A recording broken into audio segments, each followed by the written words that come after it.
கிறிஸ்துவுக்குள் அன்பானவர்களே, கர்த்தருடைய நாமத்தில் உங்களை மிகுந்த மகிழ்ச்சியோடு வாழ்த்துகிறேன்.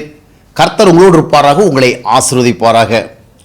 சில நேரங்களில் பிரச்சனைகள், போராட்டங்கள், கஷ்டங்கள், நெருக்கடிகள் என்பவைகளை விட அவைகள் மேலேயே நம்முடைய பார்வையை வைத்து அவைகளையே உற்று கவனித்து இந்த விதமாக நடக்கிறதே, இந்த விதமாக நடந்து விட்டதே, இது போன்ற சூழல் என்ன செய்வது என்று சொல்லி பார்வை அதன் மேலேயே வைத்து கொண்டிருக்கிறபடினால அது ஒரு பெரிய பிரச்சனையாக மாறுகிறது.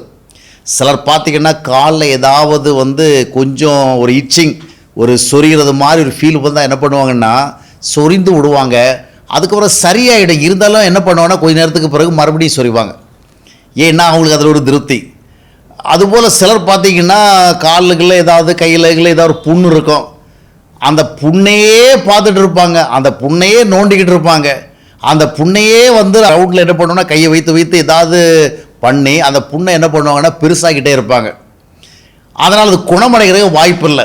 இதே போல தான் வாழ்க்கையில் நிறைய நேரங்களில் நம்முடைய கஷ்டங்களையே பார்த்து பார்த்து கஷ்டங்களை பெருக வைக்கிறோம். பிரச்சனைகளையே பார்த்து பார்த்து பிரச்சனைகளை பெருசாக்குறோம். நெருக்கடிகளையே பார்த்து பார்த்து இன்னும் பெரிய நெருக்கடியாக மாறுது. அப்போ என்னங்க பண்ணுறது பிரதர்? வாழ்க்கையில் கஷ்டம் வந்தால் அதைத்தானே பார்க்க முடியுது, பிரச்சனை வந்தால் அதைத்தானே பார்க்க முடியுது, அதை பார்க்காதபடிக்கு பார்வை எங்கு கொண்டு போகிறது? அதற்குத்தான் கர்த்தர் இருக்கிறார். கர்த்தரை அறிந்த மக்கள் பிரச்சனைகளே பார்த்து கொண்டிருப்பதல்ல. நீங்கள் எவ்வளோதான் திரும்ப திரும்ப பிரச்சனையை பார்த்தாலும் பிரச்சனை மாறிடாது. பிரச்சனைகளை நம்ம பார்க்கணும், அதோடைய நிலைமை அறியணும், இதுக்கு நம்ம ஆக்கப்பூர்வமாக என்ன செய்யணும், இதுக்கு வெளியே வர்றதுக்கு இதுக்கு ஒரு சொல்யூஷன் தேடுறதுக்கு என்ன பண்ணணும் சிந்திக்கணும். ஆனால் ஒன்றுமே பண்ணவும் முடியலை, நமக்கு அதுக்கு ஒரு தீர்வு காணவும் முடியலை. அதுக்கு பதிலாக ஐயோ இப்படி இருக்கிறது இப்படி இருக்கிறது, என்ன செய்கிறது என்ன செய்கிறது என்ன செய்கிறது அப்படின்னா ஒன்றுமே பண்ண முடியாது. அதனால் ஒரு காலத்தில் யோசபாத் ஒரு பெரிய ஆர்மி அவனுக்கு எதிராக வந்தவளை அவன் என்ன செய்யணும், எங்களுடைய கண்கள் ஆண்டவரே உண்மையே நோக்கி கொண்டிருக்கிறான் அப்படிப்பான். அதனால் என்ன நடந்து பார்த்தீங்கன்னா அவனுடைய கண்கள் கர்த்தரை நோக்கி கொண்டிருந்த பொழுது கர்த்தர் அவனுக்கு இருந்த பிரச்சனைகளை பார்த்து அந்த பிரச்சனை விடுதலை கொடுத்தார். அந்த பெரிய ஆர்மி அவனுக்கு எதிராக வந்தாலும் ஒரு பெரிய அலைன்ஸில் வர்றாங்க, எல்லாத்தையும் அவன் ஜெயிக்க முடிஞ்சது.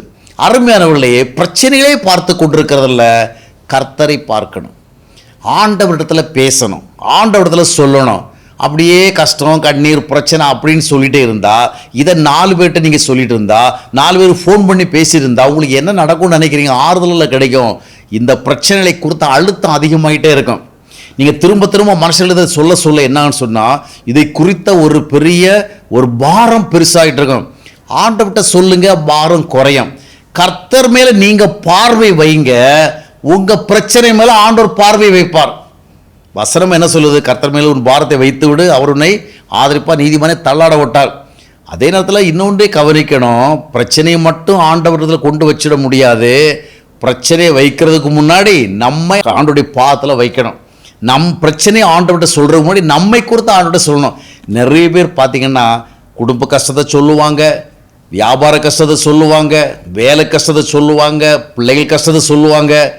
எல்லா இடங்களிலும் அவங்களுக்கு கஷ்டமாக என்ன அதை சொல்லுவாங்க, தங்களை குறித்து ஒன்றும் சொல்ல மாட்டாங்க. நாம் எப்படி இருக்கிறோம், எந்த மனநிலையில் இருக்கிறோம், எந்த சுபாவத்தில் இருக்கிறோம், எந்த குணத்தில் இருக்கிறோம், எந்த பழக்க வழக்கத்தில் இருக்கிறோம், எந்த பார்வையில் இருக்கிறோம், எந்த மனநிலையில் இருக்கிறோம், இது ஒன்றுமே சொல்ல மாட்டாங்க. கஷ்டத்தை பாருமாண்டவரே, என்னுடைய துன்பத்தை பாருமாண்டவரே, என்னுடைய நெருக்கடியை பாருமாண்டவரே, இவர்கள் செய்கிறதை பாருமாண்டவரே, அவர்கள் செய்கிறதை பார்ப்படி எல்லா ஆண்டவரும் காமிச்சிட்டே இருப்பாங்க. ஆனால் தங்களை காண்பிக்க மாட்டாங்க. முதலாவது நம்மை காண்பிக்கணும், நம்முடைய மனதை காண்பிக்கணும், நம்முடைய எண்ணத்தை காண்பிக்கணும். நம்மை காண்பித்து நம்முடைய பிரச்சனைகளை ஆண்டவர்கிட்ட சொல்லும் பொழுது ஆண்டவர் நம்முடைய பிரச்சனைகளை பார்ப்பார். எனவே கஷ்டங்கள், பிரச்சனைகள், நெருக்கடிகள் வருகின்ற பொழுது ஆண்டவருக்கு நம்மை காண்பிப்போம். அது மட்டுமல்ல, நம்முடைய கண்கள் அவரையே பார்த்து கொண்டிருக்க வேண்டும், ஆண்டவரை எதிர்பார்த்து கொண்டிருக்க வேண்டும், ஆண்டவரை சிந்தித்து கொண்டிருக்க வேண்டும். நீங்கள் ஆண்டவரை குறித்து சிந்தித்தால், ஆண்டுடைய வழிகளை குறித்து சிந்தித்தால், ஆண்டவருடைய காரியங்களை குறித்து சிந்தித்தால் உங்கள் காரியங்களை நிச்சயமாக ஆண்டவர் சிந்திப்பார். அதற்கு தேவையான நன்மைகளை நிச்சயமாக செய்வார். ஆண்டவர் உங்களை ஆசீர்வதிப்பார்.